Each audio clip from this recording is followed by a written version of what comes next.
Maelfu ya waumini wa kanisa Katoliki jimbo kuu la Dar es Salaam pamoja na viongozi mbalimbali wa kanisa hilo ndani na nje ya nchi wamejitokeza katika mazishi ya askofu mkuu mstaafu wa jimbo hilo Polycarp Kardinali Pengo.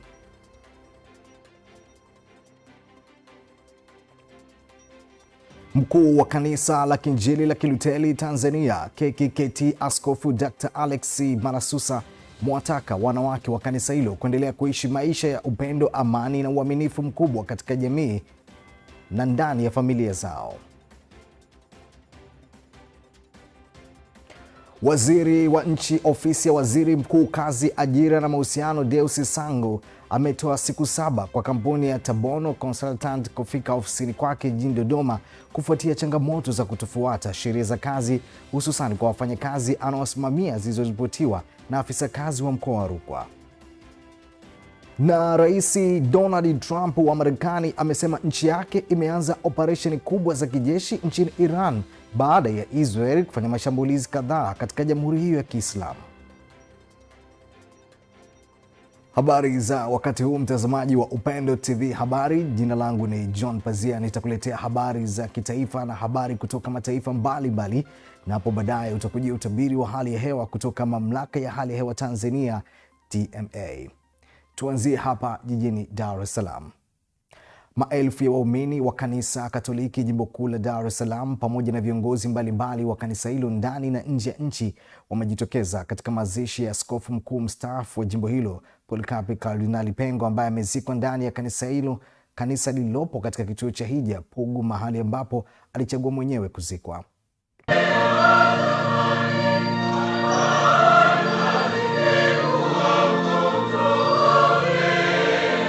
Mwili wa Mwadhama Polycarp Kardinali Pengo unashushwa sasa kaburini.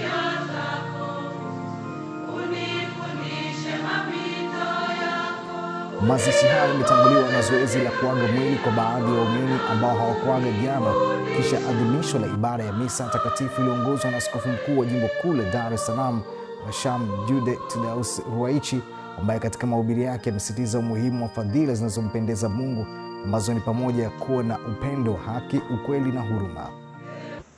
Tukijua hivyo, tujipange ipasavyo kuutumikia mpango wa Mungu kwa mwelekeo mzima wa maisha yetu, tukipendana, tukitendeana kwa haki, tukitendeana kwa huruma, tukishirikishana habari njema na kuujenga ufalme wa Mungu. Tunamwombea na kumwaga Kardinali Polycarp Pengo. Yeye alikuwa mwanadamu kama sisi. Kwa hiyo tunapomwombea, tunapenda kutambua kwamba katika ufuasi, katika majitoleo na katika utumishi wake, kama kuna lolote lililopungua, basi Mwenyezi Mungu mwingi wa huruma amsamehe na kumjalia pumziko la milele. Raha milele umpe Bwana, apumzike kwa amani. Balozi wa Baba Mtakatifu nchini Tanzania Angelo Akatino, akisoma ujumbe wa Papa Leo wa 14, amesema vipaji vya Kardinali Pengo alivyokuwa navyo vilitokana na malezi ya wazazi wake na kusaidia ukuaji wa kanisa pamoja na kuunganisha watu na kukuza haki za kijamii. Mchango wake kwa kanisa Katoliki Tanzania umeonekana katika kukuza haki za kijamii, akiwa mtetezi thabiti wa amani, umoja na uwajibikaji wa kimaadili, akilifanya kanisa kama dira, hasa wakati wa changamoto za kijamii. Uongozi wa kanisa na ubalozi wa Baba Mtakatifu hapa Tanzania unatoa salamu za pole kwa ndugu wa familia ya hayati Mwadhama Kardinali Pengo pamoja na kwa jimbo kuu la Dar es Salaam, na tunaiombea roho ya ndugu yetu aliyefariki kwa rehema ya Mwenyezi Mungu isiyo na kikomo. Makamu wa Rais Balozi Dr. Emmanuel Nchimbi amesema serikali inathamini mchango na uzalendo mkubwa aliokuwa nao Mwadhama Pengo, ikiwa ni pamoja na kuimarisha huduma za elimu, afya na maji, huku akitoa rai kwa Tanzania kujitoa kikamilifu kwa uadilifu kwa ajili ya kuitumikia nchi. Nchi hii kila mtu ana nafasi na wajibu wa kuitumikia. Katika utumishi wa nchi yetu tusitegeane. Kila mtu atumikie nchi yake kwa nguvu zake zote. Nimekuwa nikiyasema haya mara nyingi. Kwa hiyo nitumie jukwaa hili kuwaombeni sana waumini na Watanzania wote kutambua kwamba tuna wajibu wa kipekee. Tunamheshimu sana Kardinali Pengo kwa kazi kubwa aliyofanya, na hasa kwenye kuanzisha majukwaa ya imani mbalimbali katika nchi yetu. Leo tuna vyama vya imani. Leo tuna vyama ambavyo vinahusisha dini mbalimbali, wa Kristo, Waislamu, Buddha, kuongelea amani tu katika mikoa yote, katika wilaya zote nchini. Lakini walioshiriki kuasisi jambo hili ni pamoja na Kardinali Pengo. Na alisema bila aibu kwamba Wakatoliki hawawezi peke yao kufanya nchi ikawa salama. Rais wa Baraza la Maaskofu Katoliki Tanzania TEC Wolfgang Pisa akitoa salamu kwa niaba ya maaskofu wote amesema ili kufanikisha utume na mipango mingine yote kwa mafanikio lazima kusimama na Mungu, huku maaskofu kutoka nchi mbalimbali wakisema Kardinali Pengo alikuwa msaada mkubwa kila alipohitajika. Kwa kweli tunasherehekea maisha yake na tunamshukuru Mungu kwa maisha yake kwa kushiriki vizuri somo wake Mtakatifu Polikapi, askofu na mwalimu, askofu na shahidi ambaye alifariki katika karne ya pili. Yeye alikuwa mwanafunzi wa Yohani Mtume, yule Yohani ambaye Yesu alimpenda sana. Tunamwomba kwa maisha yake na kazi yake hii, Mungu ampende na ampatie pia tuzo la milele. Dada wa marehemu Pengo, Helena Pengo, amesema matunda yote ya Kardinali Pengo yanatokana na kanisa. Ibada hiyo ya mazishi imehudhuriwa na Waziri Mkuu Dr. Mwigulu Nchemba, viongozi mbalimbali, wakuu wastaafu serikali, viongozi wa dini mbalimbali, vyama vya siasa na taasisi mbalimbali.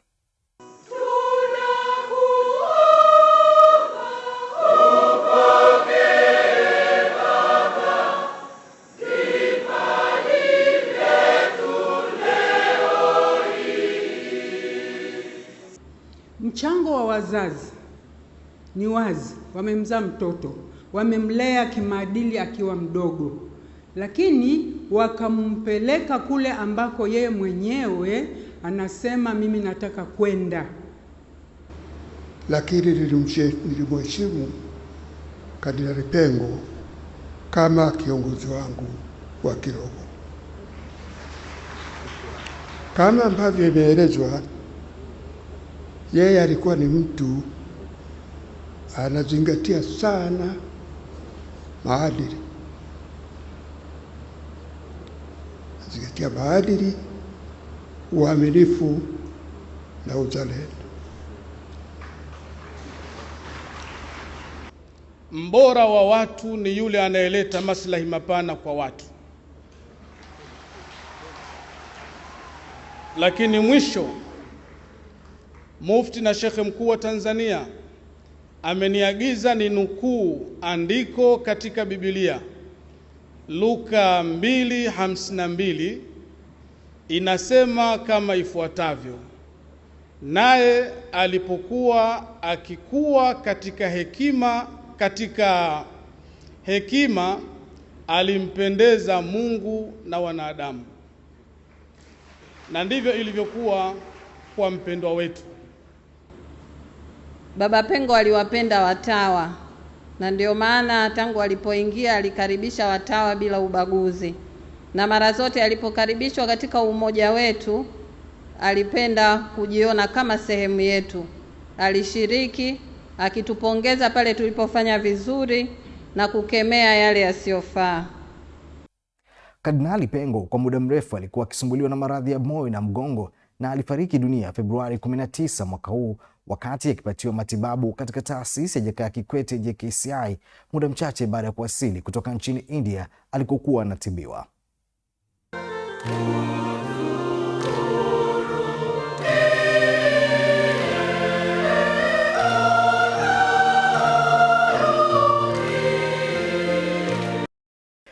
Tukisalia hapa jijini Dar es Salaam, mkuu wa kanisa la Kiinjili la Kilutheri Tanzania KKKT Askofu Dr. Alex Malasusa amewataka wanawake wa kanisa hilo kuendelea kuishi maisha ya upendo, amani na uaminifu mkubwa katika jamii na ndani ya familia zao.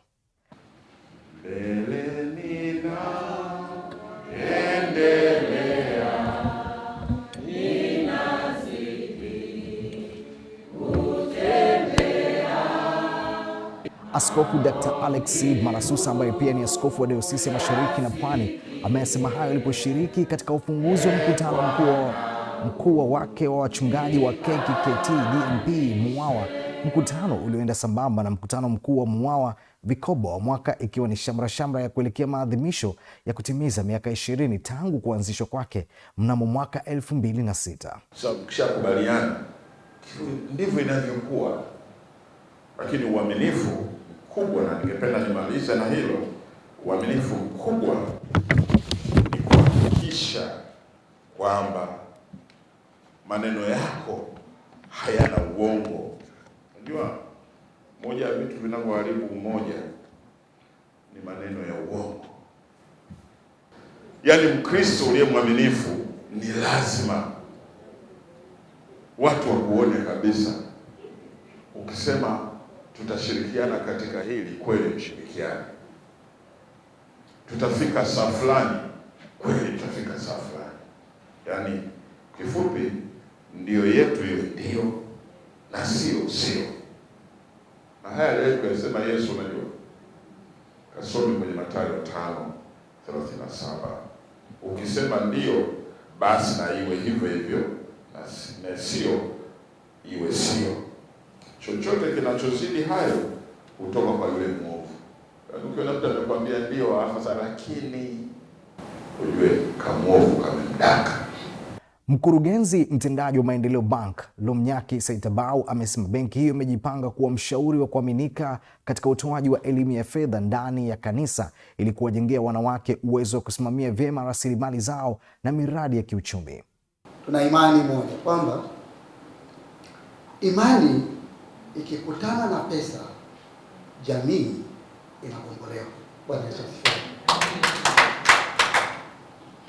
Tuko tayari kutumika pamoja nanyi kuhakikisha Maendeleo Bank inafungua matawi mengine mengi na kuhudumu kama taasisi rasmi ya kanisa. Mwenyekiti wa Mwawa Dr. Janet Nkini amesema umoja huu umefanikiwa kuwekeza zaidi ya shilingi bilioni 1 na kutoa mikopo mbalimbali kwa wanachama wake, hatua ambayo imechangia kuinua hali ya kiuchumi, huku mwenyekiti Mwawa Kikoba Ana Mzinga amesema lengo kuu la kikoba hicho ni kukuza uchumi wa wanachama kupitia mikopo na uwekezaji wa pamoja sambamba na kuimarisha nidhamu ya fedha. Malengo makuu ya Umoja wa Wake za Wachungaji Dayosisi ya Mashariki na Pwani, la kwanza kabisa ni kutengemeza huduma ya kichungaji. Sisi kama wake za wachungaji tunafahamu kazi yetu kubwa kabisa ni kusaidia huduma za wachungaji, huduma ya Mungu iendelee kusonga mbele. Kwa ndio lengo letu kubwa na ambalo tunalifanya kupitia huduma mbalimbali, kupitia maombi tunayoyafanya kila mwezi mara moja, kupitia mafundisho mbalimbali ya semina na vikao ambapo huwa tunajadili mambo mbalimbali ya kuimarisha umoja. Kwa hiyo tunajengeana uwezo katika maeneo mbalimbali yanayoimarisha utumishi wetu kwenye shamba la Bwana. Tabia ya kuwekeza haitakiwi uanze na fedha nyingi. Tungekuwa na muda tungewaonyesha. Tunakaa kwenye kikao, tunakusanya kidogo, na hii inaweza ikakupa picha. Kwa sababu ukisikia bilioni 1.2 unaweza kushtuka. Hapana, hata wewe mwenyewe ukikaa chini ukipiga mahesabu ya fedha iliyopita mfukoni mwako utashangaa. lakini hii ni kwa sababu ya tabia ya kuwekeza. Akitoa ushuhuda namna Mwawa Kikoba ilivyomsaidia tangu alipojiunga na umoja huo, Elizabeth Kahangwa amesema imemjengea uwezo wa kujiamini pamoja na kupangilia mipango mbalimbali ya maendeleo. Vikoba imenisaidia sana. Nilikuwa ni mwanamke nisiyejiamini, lakini kwa sasa hivi ninajiamini. Bwana Yesu asifiwe.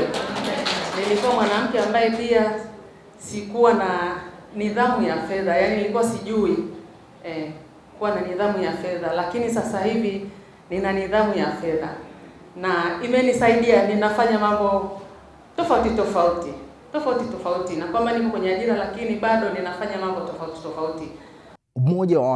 Umoja wa wake za wachungaji Kanisa la Kiinjili la Kilutheri Tanzania Dayosisi ya Mashariki na Pwani MUWAWA ilianzishwa mwaka 2006 ambapo mwaka huu imetimiza miaka 20 na unaongozwa kwa neno kuu kutoka Zaburi ya 133 inayosema, tazama jinsi ilivyo vema na kupendeza ndugu wakae pamoja kwa umoja. Kwa tunamshukuru sana Mungu kwa neema hiyo ambayo ametupa ya kuwa katika utumishi katika miaka hiyo yote, na tumeendelea kumuona Mungu sana akitupigania, akitutetea, akitusaidia na kutuongoza katika huduma hii kubwa. Tunashirikiana sisi kwa umoja huo katika mambo mbalimbali, katika shida, katika raha na pamoja na shughuli zote za kijamii zinazomhusu mama mchungaji. Neno langu kwa wanawake ni hasa kuwa na uaminifu katika mambo yote ambayo Mungu anatupa, tuyafanye kwa uaminifu ili naye Mungu atuinue pale tulipo. Amen. Asanteni sana. Mtazamaji wa Upendo TV habari, tunasonga mbele na sasa tuelekee makao makuu ya nchi Dodoma. Waziri wa nchi ofisi ya Waziri Mkuu, Kazi, Ajira na Mahusiano, Deus Sangu ametoa siku 7 kwa kampuni ya Tabono Consultant kufika ofisini kwake jijini Dodoma kufuatia changamoto za kutofuata sheria za kazi, hususan kwa wafanyakazi anaowasimamia zilizoripotiwa na afisa kazi wa mkoa wa Rukwa. Miongoni mwa changamoto zilizobainishwa ni kutowasilishwa kwa michango ya wafanyakazi katika mfuko wa taifa wa hifadhi ya jamii NSSF na mfuko wa fidia kwa wafanyakazi WCF kupitia mradi wa ujenzi wa kituo cha kupoza umeme cha Sumbawanga TAZA unaosimamiwa na kampuni ya Tibea Company Limited. Huu mradi nimeueleza Mheshimiwa DC. Ni mradi mkubwa wa kimkakati, mradi mkubwa ndani ya nchi. Zaidi ya trilioni 2 lakini kieneo hichi tu kinakula zaidi ya hizo bilioni nilizosema. Sasa na mwajiri mwenyewe sasa. Nyie mnaona kazi inaenda vizuri, hizo kazi ambazo mmekusudia zifanyike. Lakini sisi kwenda kwa kazi vizuri hakuwezi tukaondoa maana ya kwamba sheria za kazi zisifuatwe. Lazima na sheria za kazi zifuatwe kwa sababu lazima tuwalinde watu wetu. Lazima watu wanaoajiriwa kwenye miradi hii tuhakikishe kila jambo linalohusu hasa katika maeneo ya kazi kiwepo usalama wao, michango yao, mishahara yao na kila kitu kiwe kinafuata taratibu na sheria zilizowekwa. Na kilichonifanya nije hapa ni kwa sababu kuna malalamiko mengi ya wafanyakazi juu ya kutokuzingatia kwa sheria za kazi. Kwa hiyo nikaamua nije mimi mwenyewe. Awali akitoa taarifa kuhusu Tabono, afisa kazi mkoa wa Rukwa Cuthbert Kumburu amesema kuwa mwajiri huyo anatekeleza amri ya kima cha chini cha mshahara, lakini anakabiliwa na changamoto kufanya kazi mbili kwa wakati mmoja kama mwajiri na wakala wa ajira. Na WCF malalamiko tuliyopata ni under contribution yaliyofika ofisini kwamba mtu amekatwa labda 40, lakini kilichoenda kule anakuta ni tofauti na kile ambacho amekatwa. Changamoto nyingine ilikuwa ni malalamiko yaliyofika kwa siku za karibuni, ni wafanyakazi wanalalamika kusitishiwa mkataba bila kufuata taratibu. Huu ni mradi. Afisa rasilimali watu wa kampuni ya Tabono Fatma Mkwiru amesema kuwa yeye ni mpya katika nafasi hiyo na kwamba dosari zilizobainika zilifanywa na maafisa rasilimali watu waliotangulia kabla yake, huku Saidi Hebedi kwa niaba ya wafanyakazi akisema wafanyakazi wamekuwa wakikatwa fedha kutoka kwenye mishahara yao bila kupewa maelezo ya kina kuhusu zinakoelekezwa. Huu ni mradi, kuna muda mkandarasi anakuambia kuna kazi fulani labda kwenye upande wa carpenter zimepungua, kwa hiyo inabidi tupunguze baadhi ya carpenter. Huwa tunatumia zile kanuni za sheria za notice, tunatoa notice kwa taarifa, tunabandika na tunawapunguza wale wafanyakazi kwa kuwapa notice ya siku 7 na vitu mfano hivyo, na kuwapa zile stake zako wanazostahili. inastahili. Inadaiwa kuwa kiasi kinachokatwa hakilingani na michango inayopaswa kuwasilishwa katika NSSF na WCF.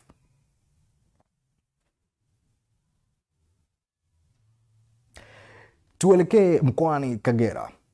Serikali imesema itaendelea kuunga mkono na kuwatia moyo wawekezaji wa viwanda vya kuzalisha mifuko mbadala na vifungashio vyenye viwango, hatua inayosaidia jamii kuachana na mifuko ya plastiki iliyopigwa marufuku.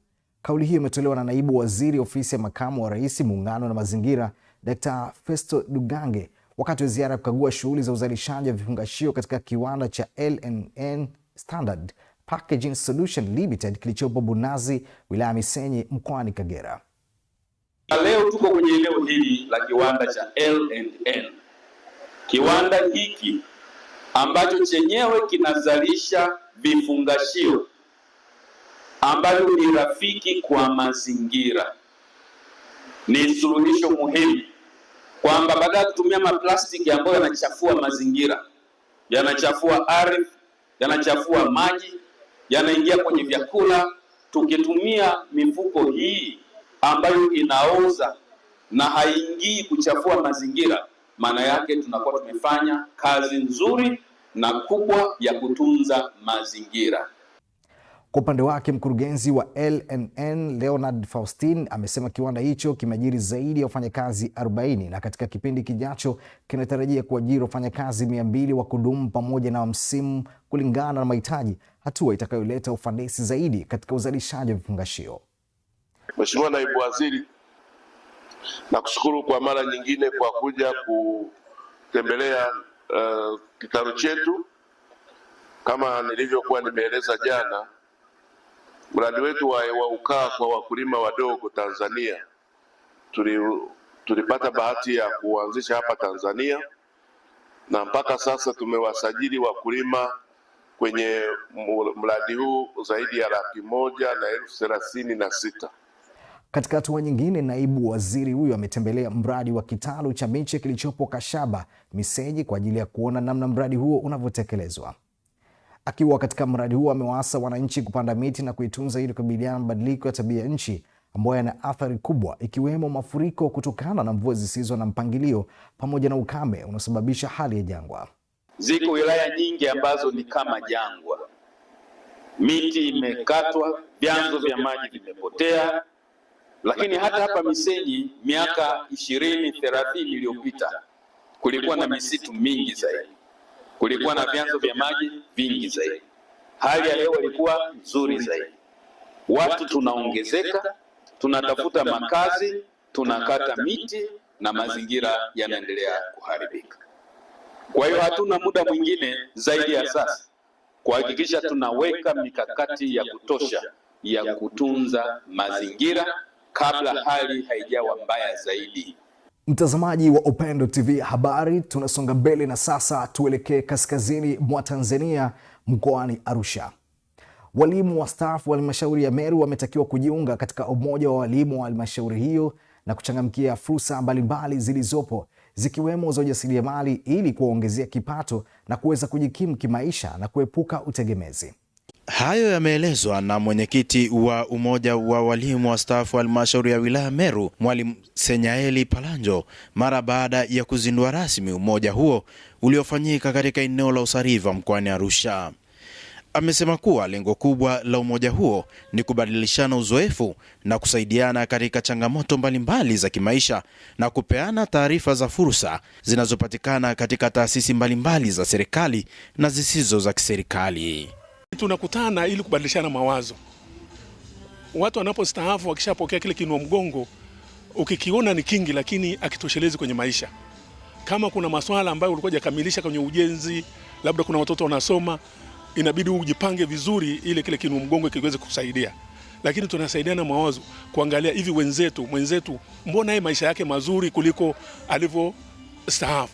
Wengine maisha yanabadilika ghafla, lakini tunasaidiana kufikiri ili tuweze kuona kwamba hawa wa maisha ambayo ni mazuri zaidi walifanya nini, walijipa thamani kwa namna gani. Lakini vizuri tu kuiambia serikali kwamba wajaribu kuwaona wastaafu na walimu waliostaafu waendelee kuwatumia kwa sababu ni hazina. msemo wetu tunasema walimu wastaafu ni hazina ya taifa. Kwa bado tunaendeleza kusaidia jamii na kuisaidia taifa, kuwapa mawazo mbalimbali ya kuendeleza jamii yetu. Katibu wa umoja huo ambaye pia ni mmiliki wa shule ya sekondari Naurei Golden Soils, Mwalimu Steven Ndosi, amesema ni vyema waajiri wote kujipanga kwa ajili ya kustaafu, huku baadhi ya wadau wa taasisi za fedha akiwemo Baraka Lehole kutoka NMB na Stanislaus Mange kutoka TCB wakieleza fursa zilizopo kwa wastaafu. Unapoajiriwa, mwajiriwa yote, awe ni mwalimu, awe ni daktari, awe ni bwana shamba, siku ya kwanza unapoajiriwa iwe ndio siku ya kwanza ya kujipanga kustaafu. Wakati mwingine mtu anastaafu, hajui aende wapi, hajui afanye nini, hajui anzie wapi. Lakini kama umeshajipanga kuanzia kipindi kile ambacho unafanya kazi, kustaafu ni kubadilisha tu maisha na kutafuta shughuli nyingine ambayo itakuingizia kipato, ili usiwe omba au ili usiwe tegemezi kwa watoto. Kuna watu wakisha staafu, utegemezi wao wote unakuwa ni kwa watoto, wakati watoto nao wana mambo yao. Kwa hiyo tunapokuwa na umoja huu, tunapohamasishana na kufanya shughuli mbalimbali, kwa kweli tunakuwa ni baraka kwa watoto wetu baada ya kuoa mizigo kwa watoto wetu.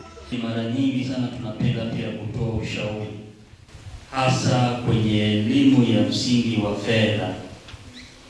Usichukue tu pesa alafu ukaenda ukaitumia, baadaye ukaja ukaona mkopo ni mzigo. Sivyo jamani? Tunataka mteja wetu wa NMB aone mkopo ni kitu cha kawaida.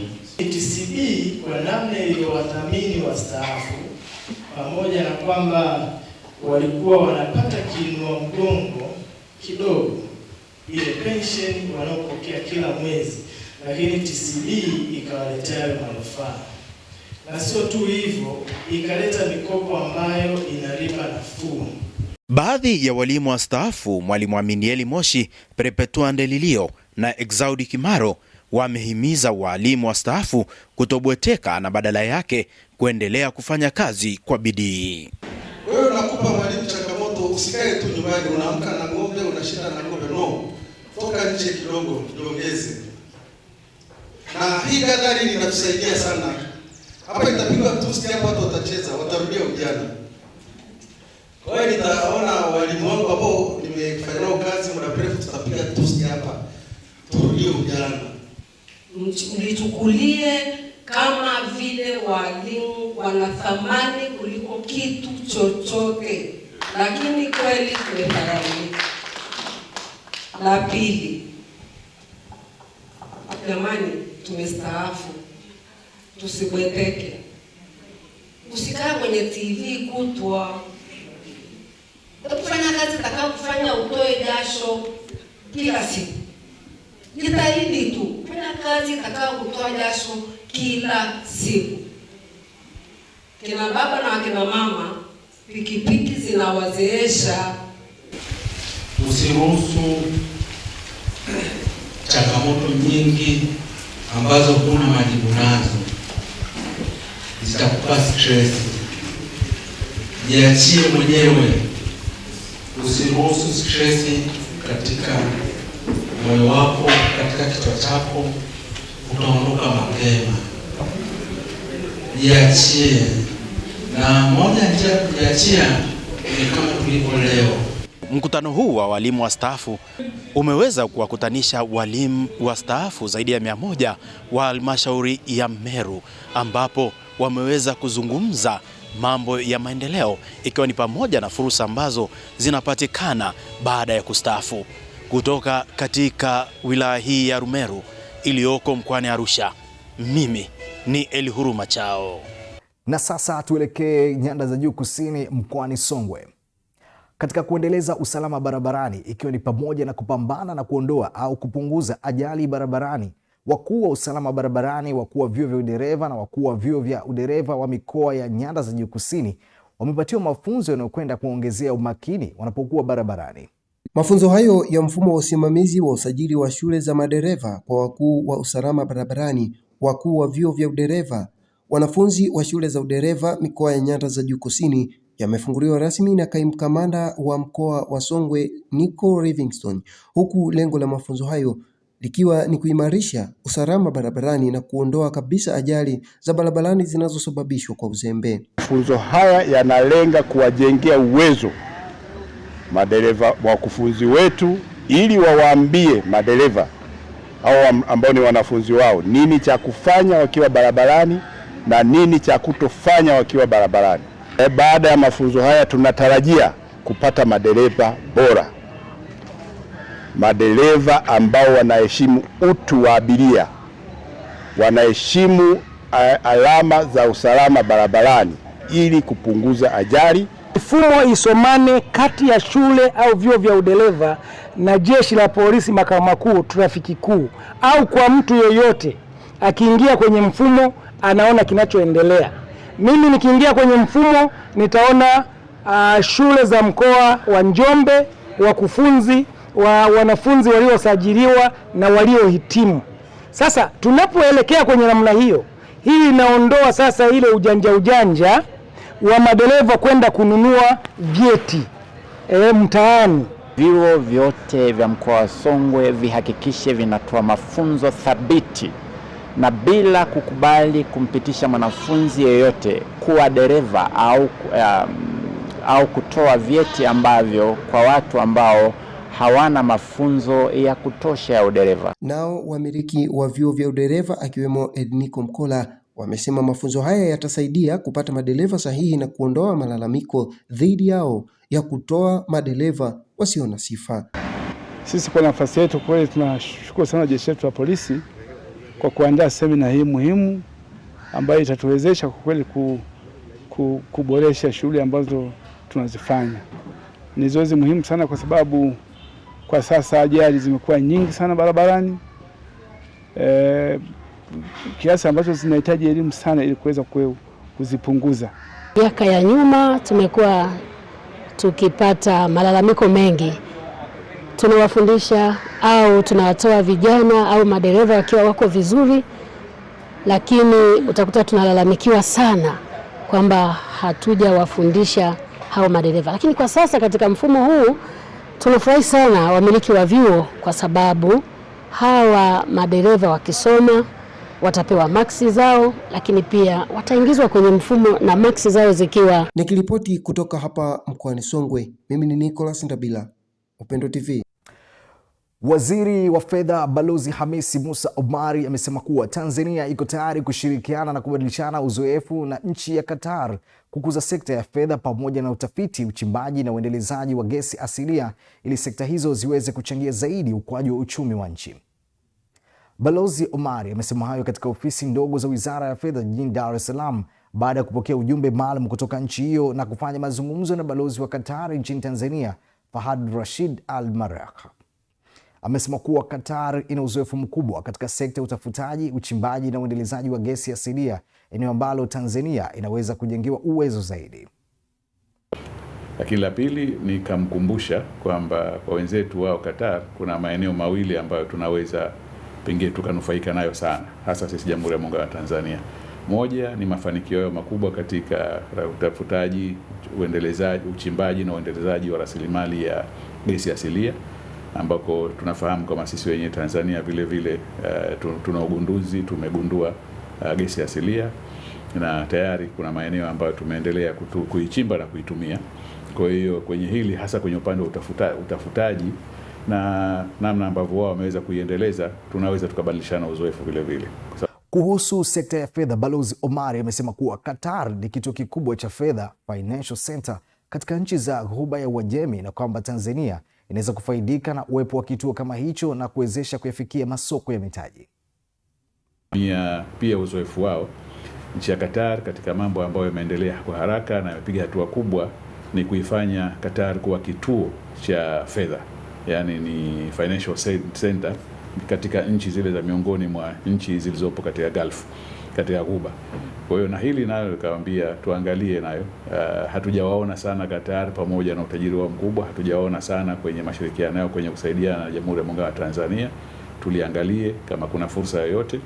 Lakini la pili, kwenye ujengaji wa vituo kama hivi vikubwa vya sekta ya fedha, na pengine Jamhuri ya Muungano wa Tanzania ingependa kuwa na kitu kama hiki katika ukanda huu. Kwa hiyo nalo ni uzoefu zaidi, na la pili ile ufikiaji wa soko la mitaji lililopo Qatar. Mtazamaji wa Upendo TV Habari, tunasonga mbele na sasa tuelekee mji kasoro bahari Morogoro. Katibu Tawala Msaidizi Mkoa wa Morogoro Rosemary Rizaura amewataka wasimamizi wa michezo mahala pa kazi kusimamia kwa umakini na weledi shughuli za michezo ili kuhakikisha watumishi wa umma wanakuwa na afya njema, jambo ambalo litakalowezesha kutekeleza majukumu yao kwa ufanisi na tija. Akifungua mafunzo ya viongozi, walimu wa michezo, madaktari, waratibu pamoja na maafisa michezo, amesema michezo ni nyenzo muhimu katika kujenga afya ya mwili na akili kwa utumishi, hali inachochea kuongezeka kwa ufanisi katika utoaji wa huduma kwa wananchi. Kutafakari juu ya nafasi yake katika kujenga mustakabali wa usimamizi wa michezo mahala pa kazi. Sitaraji kuwepo vitendo vya upotovu wa nidhamu katika mafunzo haya ya utumishi wa umma. Usimamizi thabiti na ubunifu si dhana za kinidhamu, ni mbinu tunazopaswa kuzitekeleza kila siku katika taasisi zetu. Mustakabali wa huduma za umma na taifa letu unategemea uwezo wa watu wa kubuni, kuongoza kwa uadilifu na kuwezesha wafanyakazi wetu kukabiliana na changamoto za leo na za kesho. Kila mmoja wetu kwa jukumu lake alilopangiwa, yaani ukiwa kiongozi, ukiwa mwalimu wa michezo, daktari au mratibu au afisa michezo, endeleza huduma za umma zenye ubora wa hali ya juu na zinazozingatia mahitaji ya watumishi au wafanyakazi wenzao. Kwa upande wake, mwenyekiti wa Shemewi Taifa amesema mafunzo haya ya siku mbili yanalenga kujengea uwezo wa watumishi wa umma wanaosimamia michezo katika taasisi mbalimbali ili waweze kutekeleza majukumu yao kwa ufanisi zaidi. Hili ni jukumu mojawapo katika majukumu ambayo sisi kama watumishi wa umma tumekasimiwa kuhakikisha kwamba tunalisimamia na kuleta ufanisi mahali petu pa kazi. Kwa msingi hiyo, tulitambua pia kwamba kuna upungufu katika baadhi ya maeneo katika kusimamia jambo hili.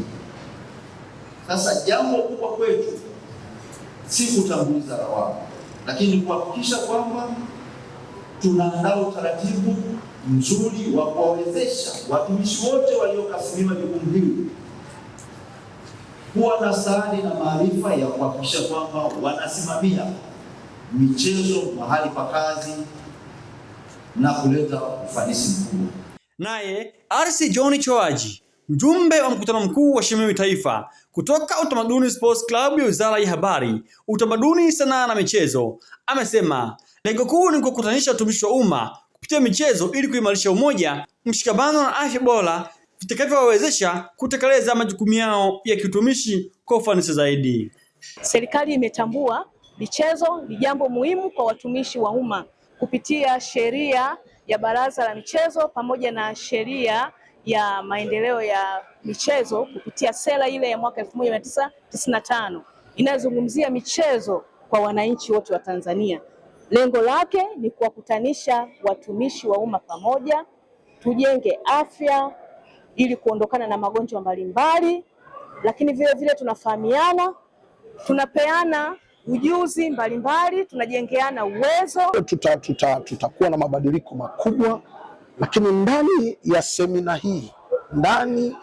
semina hii naamini kabisa tutaenda kufanya mabadiliko makubwa hasa katika utendaji. Mafunzo haya yanaashiria dhamira ya kuendelea kuimarisha michezo mahala pa kazi kama nyenzo ya kukuza afya, umoja na tija katika utumishi wa umma. Pascal Eliasi, Morogoro, Upendo TV, amani kwa wote. Mtazamaji, tupate mapumziko mafupi, nitakaporejea nitakuletea habari za kimataifa. Mimi ni John Pazia.